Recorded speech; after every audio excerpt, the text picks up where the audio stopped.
everyone, welcome to Online Help Guide. Today in this video, I'm going to show you how to clear cache and data on Mango Live. So without any further ado, let's get started. First of all, simply press and hold Mango Live application. Tap on the info icon. Now scroll down. Tap on storage.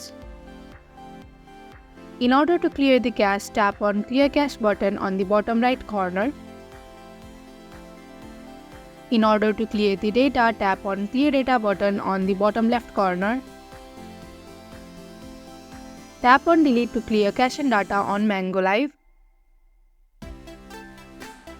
And that is how you can easily clear cache and data on Mango Live. Thank you for watching Online Help Guide. Hope this video was helpful. If it was, hit the like button and comment below your questions and feedback. Also, if you are new to our channel, subscribe and hit the bell icon so that you do not miss our upcoming videos.